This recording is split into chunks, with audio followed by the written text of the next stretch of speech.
Assalomu alaykum hammaga. Biz GAI imtihonlaridan 4-biletga keldik. B kategoriya 4-bilet boshladik. Birinchi savol. Сколько полос для движения имеет проезжая часть данная дорога? To'g'ri javob 2. Две полосы. Это знаки предупреждает вас. Bu znak sizni nimadan ogohlantiryapti? Ikkinchi javob to'g'ri. О том, что на расстоянии 150-300 метров за дорожным знаком начнется участок дороги протяженностью 500 метров с опасным поворотом. Uchinchi savol. Какой из указаний знаков распространяет свои действия только на ту полосу, над которой он установлен? To'g'ri javob 1. A. To'rtinchi savol. Вы буксуете неисправный автомобиль. По какой полосе вам можно продолжить движение в населенном пункте? To'g'ri javob 1. Только по правой. Что означает разметка в виде надпись «Стоп» на проезжей части? To'g'ri javob 2. Предупреждает о приближении к стоп-знак линии. Oltinchi savol. Каким транспортным средством разрешено движение прямо? Qaysi transport vositasiga to'g'ri yurishga ruxsat etilgan deyapti? Грузовой машинаga. 1. Вы намерены продолжить движение по главной дороге. Обязаны ли вы при этом выключить указатели правого поворота? To'g'ri javob 1. Обязаны.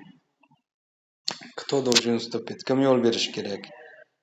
Водитель yengil mashina avtomobili. Вам нужно выполнить разворот. Qaysi holatda razvorot qilishingiz mumkin deyapti? To'g'ri javob 2. Только по траектории B. По какой полосе проезжей части разрешено движение в населенном пункте, если по техническим причинам транспортное средство не может развивать скорость более 40 км в час? To'g'ri javob 1. Только по крайней правой. Разрешено ли вам обогнать мотоцикл? Mototsiklni quvib yetishga ruxsat beriladi. 1. Разрешено. 12. Разрешается ли вам остановка для посадки пассажиров в этом месте? Ruxsat beriladimi yo'lovchini olishga deyapti? Ruxsat beriladi. 2. Разрешается, если не будет создания помех для движения маршрутных транспортных средств. Вы намерены приехать перекрестка в прямом направлении. Ваши действия. Chorrahadan to'g'ri yurmoqchisiz deyapti, siz harakatingiz. To'g'ri javob уступить дорогу только автомобилю с включением проблеским маячком и специальным звуковым сигналом. 3. Кому вы должны уступить дорогу при повороте направо? O'ngga burilishda kimga yo'l berishingiz kerak dedi. Hamma пешеходlarga. 3. Как вам следует поступить при выполнении разворота? Разворот qilishda nima qilishingiz kerak deyapti. Hozir razvorot qilmoqchisiz, nima qilishingiz kerak? Xo'p.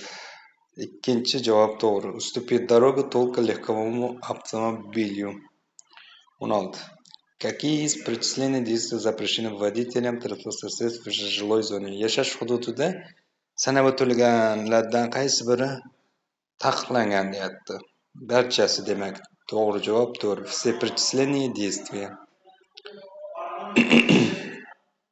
17.